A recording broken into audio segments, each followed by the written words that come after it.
윤석열 정부의 부총리를 만나기 전에 1인 시위에 나선 우리 전라북도의 대학 총장이 있습니다. 네, 반갑습니다. 박명수입니다. 네, 원광대 총장이자 전북지역 대학교 총장협의회장으로서 지난주 서울 여의도에서 현수막 1인 시위하셨어요. 이유가 뭘까요? 네, 새 대통령께서 국정과제로 이제는 지방대 시대라는 의제를 제시해 주셨는데요. 네. 6월 초에 갑자기 반도체 인력 양성 문제가 떠오르면서 교육부가 수도권 대학의 정원을 증원하는 방식으로 해결하겠다, 이런 소식이 들렸습니다. 예.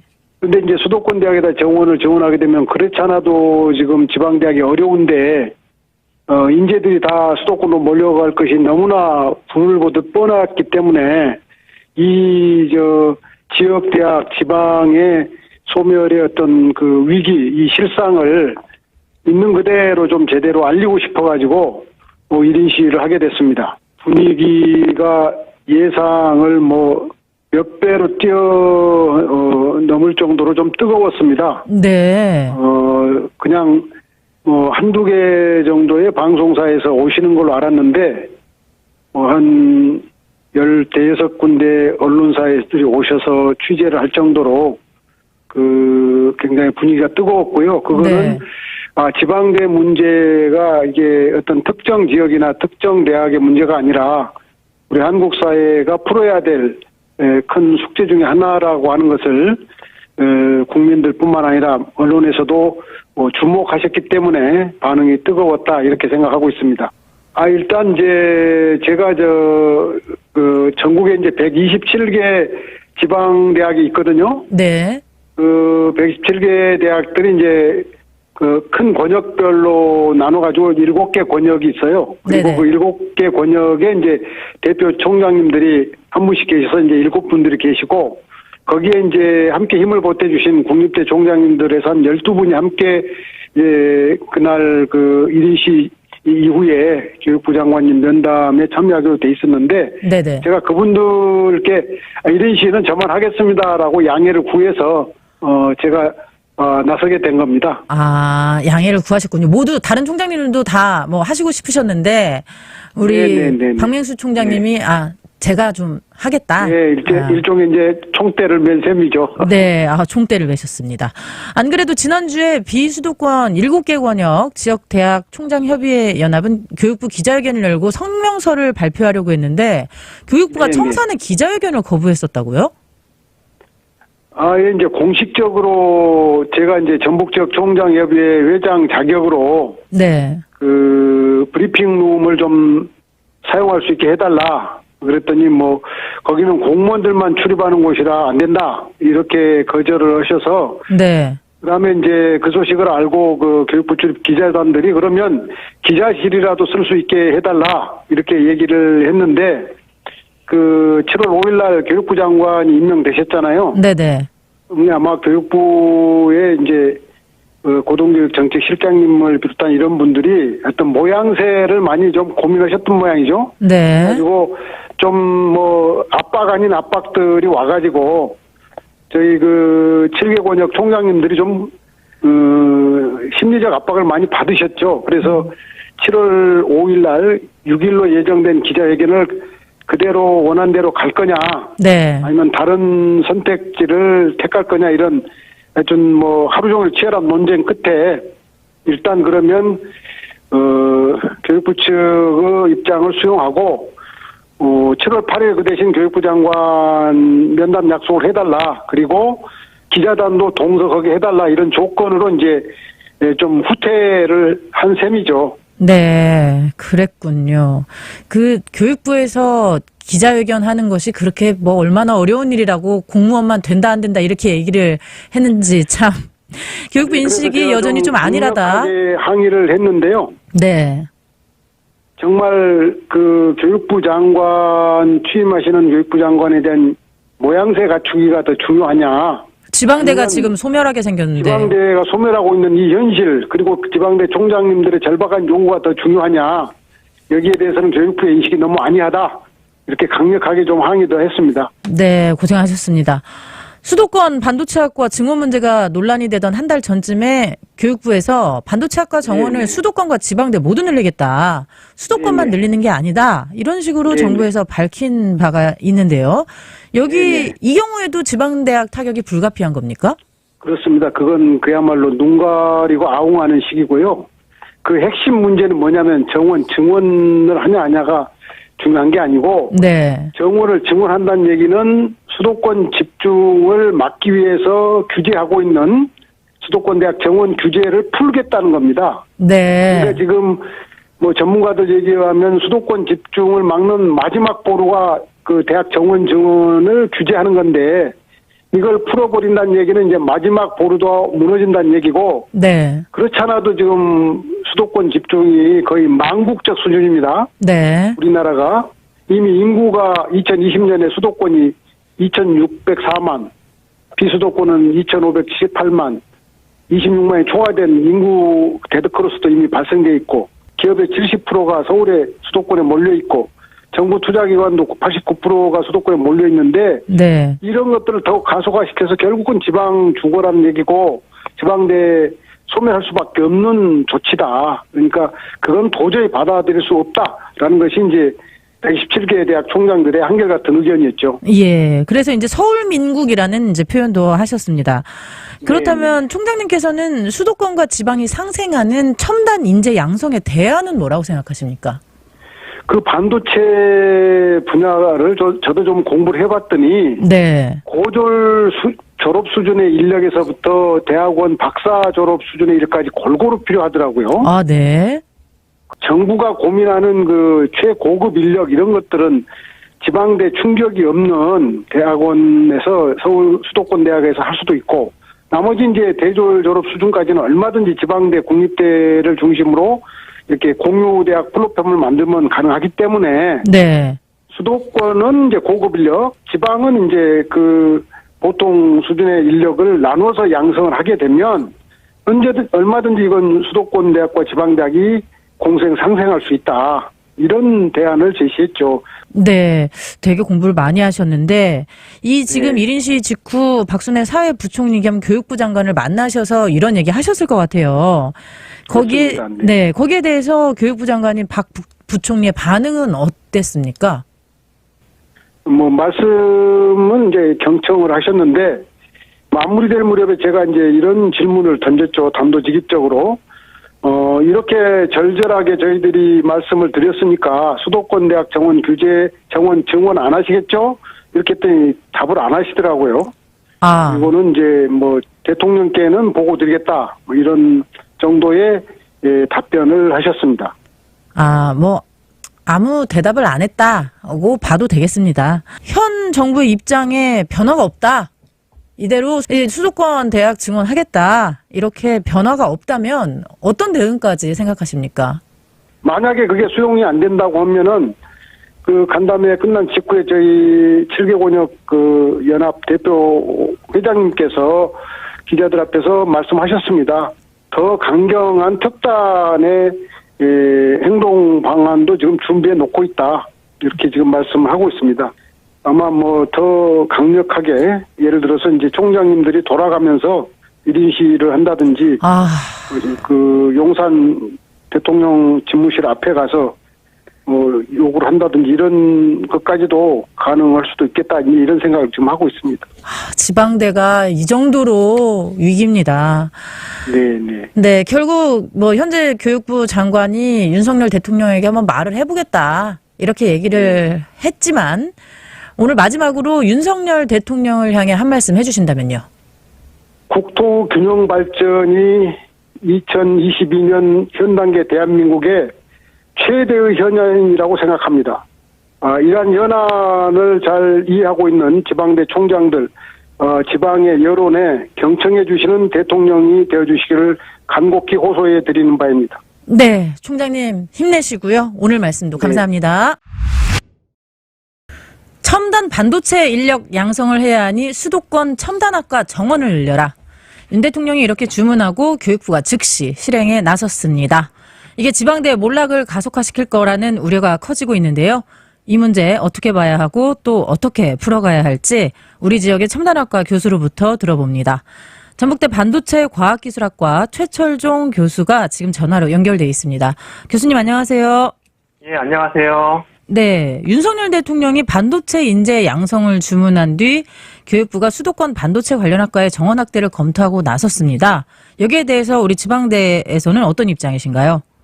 네, 윤석열 대통령께서 반도체 기술의 중요성을 인지하시고 반도체 인재 양성을 위한 여러 가지 정책을 추진하시는 것에 대해서는 반도체와 관련된 교육과 연구를 수행하고 있는 사람으로서 적극 찬성합니다. 네. 그러나 이러한 정책의 일환으로서 수도권 대학을 중심으로 반도체 관련 학과 정원을 확대한다는 것에 대해서는 그 문제의 심각성이 크다고 할 수 있습니다. 네. 물론 국내 반도체 관련 대기업들이 수도권을 중심으로 위치해 있고 수도권 대학 졸업생들을 선호하긴 하지만 지역 대학에서도 얼마든지 첨단 반도체 산업을 견인할 수 있는 우수한 인력을 양성할 수 있습니다.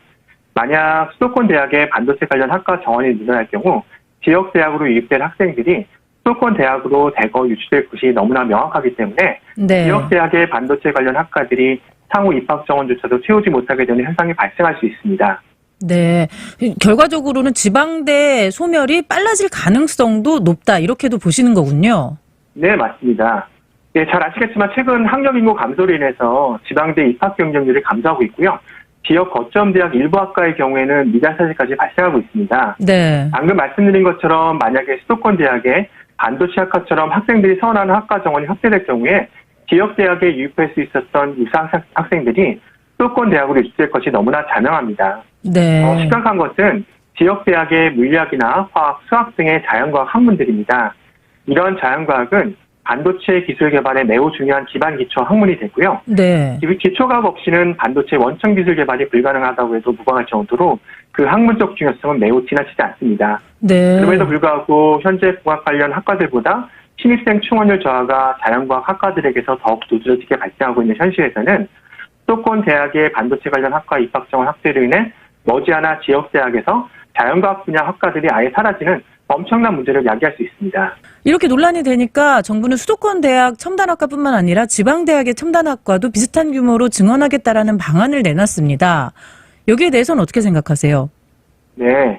지역대학에서도 반도체 관련 학과 정원을 수도권 대학과 비슷한 수준으로 확대한다는 것은 그나마 다행입니다. 네. 그러나 단순히 정원 확대로만 끝나면 안 되고요. 반도체 산업 현장에서 실질적으로 필요로 하는 양질의 인력을 양성하기 위해 우수한 능력이 있는 교수와 조교 충원이 필요합니다. 또한 최첨단 반도체 공정 장비와 분석 장비들과 같은 교육 인프라가 동시에 확충될 수 있도록 충분한 재원이 지원되어야 된다고 생각합니다. 네, 재원도 같이 지원이 돼야 된다. 이렇게 수도권 대학의 학과 증원을 찬성하는 쪽에서는 비수도권대 반도체학과 8곳 가운데 3곳이 지난해 정시 모집에서 이미 미달을 기록을 했다. 그렇기 때문에 굳이 지방대는 뭐 정원을 늘리지 않아도 된다. 이런 식으로 얘기를 하고 있는데요. 여기에 대해서는 어떻게 생각하시나요? 네, 저도 안타까운 현실인데요. 네, 지역대학 반도체학과 중에 몇 곳의 경우 정시 모집 미달 사태가 발생한 것은 결국 학생들이 대학을 선택하는 데 있어서 대학 졸업 후에 좋은 기업의 취업이 얼마나 수월하게 잘할 수 있느냐를 최우선시하고 있기 때문인데요. 네. 수도권 소재 반도체학과 중에 일부는 일정 기준만 충족되면 사실상 대기업의 취업이 보장되는 계약학과가 맞습니다. 이런 계약학과는 의예과, 치예과와 함께 입학 성적이 최상위권이고 입학 경쟁률이 매우 높습니다. 네. 만약에 지방대에서도 졸업과 동시에 대기업의 취업이 보장되는 계약학과 형태로 반도체학과를 운영한다면 수도권 대학만큼의 입학 학생 확보는 어렵지 않을 것이라고 생각하고 있습니다. 이게 단순히 지방대학의 정원 문제뿐만 아니라 계약학과 쪽으로 만들어주면은 지방대 첨단 반도체 과학기술학과도 충분히 성장할 수 있다. 그런 말씀이시네요. 성장과 더불어서 수도권에 있는 웬만한 대학과 경쟁할 수 있을 만한 충분한 자질이 있고요. 네. 그런 자질을 통해서 이런 계약학과 되면은 아무래도 학과뿐만 아니라 학교 전체도 경쟁률이 많이 올라갈 수 있을 거라고 생각하고 있습니다. 그렇게 하면 정말 지방대가 살 수 있는 너무나 좋은 방법인데 이 방금 말씀하신 부분은 논의되거나 추진된 바가 없나 보네요. 계약학과는 일부 추진하고 있고요. 네. 아직 그냥 주로 이제 수도권 대학의 일부 대학들만 계약학과가 운영되고 있습니다. 그마저도 수도권 일부 대학에서만 이렇게 진행이 되고 있는 거군요. 네, 맞습니다.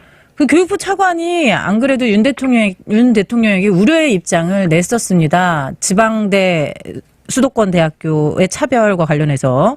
그랬더니 윤 대통령이 국가의 미래가 걸린 일인데 규제 타령이냐 이렇게 질책을 했다고 합니다. 그래서 결국 교육부도 입장을 맞춰서 반도체는 윤 대통령이 생각하는 국가 최우선 전략 사업이다. 수도권 비수도권 구도로 볼 수 없다라는 입장을 내놨는데요. 이런 일은 역시 윤 대통령처럼 규제에 얽매이지 말아야 된다 이렇게 동의하는 사람들도 많은데 여기에 대해서는 어떤 입장이신가요? 네, 뭐 모든 분들이 잘 아시겠지만 삼성과 SK 하이닉스와 같은 반도체 관련 주요 대기업들이 수도권에 집중되어 있습니다. 그렇죠.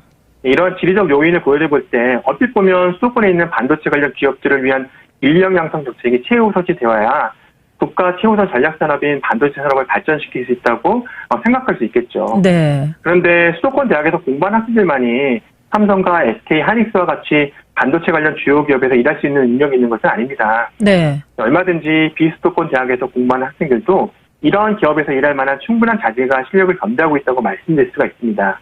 네. 다시 말씀드린다면 수도권 대학과 비수도권 대학에서 공부하는 학생들 모두 동등하게 반도체 기업에 취업할 수 있는 기회를 제공해야 한다는 것이죠. 네. 또한 반도체 소자를 제조할 때는 반도체 공정기술과 더불어 반도체 소재기술, 공정장비기술, 유틸리티 기술 등의 다양한 반도체 기술이 필요하고요.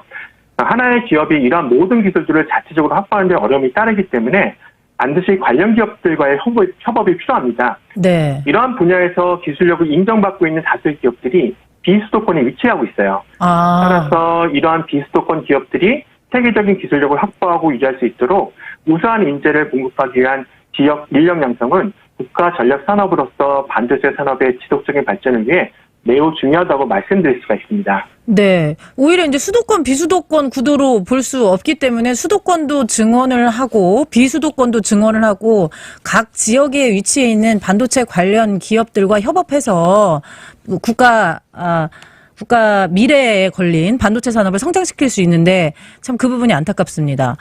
네. 교수님이 지금 전북대 반도체 과학기술학과에 계시는데 네. 어떤가요? 실제로 가르쳐 보시니까 서울과 수도권 학과에 비해 학생들 경쟁력이 떨어진다. 뭐 이런 말 들으면은 좀 불쾌하실 것 같긴 합니다. 네, 맞습니다. 근데 솔직히 말씀을 드리면 뭐 저희가 지방에 있어서 학생들이 뭐 수준력이 낮다든가 혹은 교육이 제대로 안 되는가 하는 문제는 전혀 없고요. 네. 오히려 저희 대학 같은 경우에는 반도체 물성연구소라는 관련된 반도체 팹시설과 공정장비 시설이 제법 잘 갖춰져 있습니다. 그래서 네. 저희 학과 같은 경우에는 학부 과정부터 학생들이 직접 반도체 숫자를 공정을 하고 그다음에 소자를 만들고 그를 분석하는 실습 교육이 상당히 중점적으로 이루어지고 있고요. 물론 저희 학과 출신들 같은 경우에는 수도권 대학보다 취업률이 다소 떨어지는 건 사실이지만 네. 저희 졸업생들이 이제 반도체 실무에 대해서 직접적으로 학부부터 경험을 하고 있기 때문에 취업과 동시에 기업 현장 업무에 빨리 적응할 수 있고 동시에 실무 업무 능력이 뛰어나다는 좋은 평가를 많은 기업으로부터 받고 있습니다. 그런 좋은 평가를 받고 있는데도 취업률이 낮다는 거는 좀 인식의 문제인데요. 너무 안타깝습니다. 네, 그렇습니다. 저도. 네, 윤석열 정부가 100만 디지털 인재 양성 목표를 세웠고 이걸 위해서 디지털, 메타버스, 반도체 인재 양성, 첨단 분야 학과 신설과 증원, 대학원 정원 기준 유연화 이런 계획을 세운 상황입니다. 그런데 이런 계획은 이전 문재인 정부 때도 있었고 비슷한 전략이 계속해서 추진이 된 걸로 알고 있는데요. 이때도 반도체 관련 학과 인원 증원 문제가 논의가 좀 됐었나요? 네, 앵커께서 말씀하셨던 것처럼 지난 문재인 정권에서도 이미 2021년도에 K반도체 전략하고 디지털 신기술 인재 양성 혁신 공유 대학 사업을 통해서 각각 10년간 반도체 인력 3만 6천 명과 6년간 반도체 등 신기술 분야 인력 10만 명을 양성한다는 계획을 발표한 바가 있습니다. 네. 이에 대해서 보다 세부적으로 말씀을 드리면 한 해 약 현재 1,500명 정도에 이르는 반도체 인력 부족 현상을 극복하기 위해서 대학 정원을 확대하고 반도체 공유대학 연합체를 일려서 부전공과 복수전공을 활성화하겠다는 것입니다. 네. 또한 반도체 계약학과 등을 확대해서 14,400명을 배출하고 재직자 취업준비생을 대상으로 반도체 실무교육을 추진해서 13,000명을 추가로 배출하겠다는 계획이 있었습니다. 어떻게 됐나요? 현재 이제 혁신공유대학 사업의 차세대 반도체 분야는 서울대를 주관으로 강원대, 대구대, 숭실대, 중앙대, 포항공대, 조선이공대가 연합체를 구성해서 사업을 현재 시행하고 있습니다. 전북대는요? 전북대는 반도체 분야는 아니고요. 네. 신재생에너지 분야랑 그다음에 다른 통작 분야에서 저희가 이제 사업을 수행하고 있습니다. 아, 그렇군요. 국가의 첨단 반도체 인력을 양성하는 가장 좋은 대안은 뭘지 윤석열 정부와 그리고 교육부를 향해 주문과 당부를 해주신다면요? 네, 앞서 말씀드린 것처럼 현 정부에서 반도체 기술 개발을 위해서 인력 양성에 많은 관심하고 관련 지원 정책을 추진하고 있는 것에 대해서는 저도 적극 찬성하는 바이고 매우 감사하게 생각하고 있습니다. 네. 네, 그러나 대규모 미달 사태로 입학 정원을 채울 수 없는 지역 대학이 늘어가는 현상에서 수도권 대학의 반도체 관련 학과 입학 정원 확대는 이러한 지역 대학의 소멸을 가속화하는 계기가 될 것이 너무나 자명합니다. 네. 그리고 이제 국가의 첨단 반도체 인력을 양성하는 가장 좋은 대안은 앞서 말씀드린 것처럼 결국 학생들이 졸업 후 얼마나 좋은 직장에 취업할 수 있느냐가 보장되는 계약학과 형태라고 생각을 하고 있습니다. 네. 어찌 보면 첨단 인력을 양성하는 데 있어서 수도권 대학하고 비수도권 대학을 구분한다는 것은 네. 국가의 미래를 책임지는 인재를 양성한다는 대학이라는 교육기관의 공통적인 설립 운영 목적과 취지가 대학의 소재 지역에 따라 달라질 수 있다는 의미가 될 수 있는데요.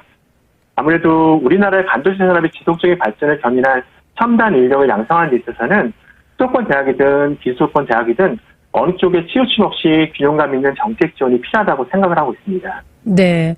적어도 지방 거점 대학에서라도 계약학과가 좀 만들어져서 지역 인재가 많이 진출할 수 있었으면 좋겠다는 바람이 듭니다. 교수님 네, 말씀, 맞습니다. 네, 교수님 말씀 여기까지 듣겠습니다. 오늘 말씀 감사합니다.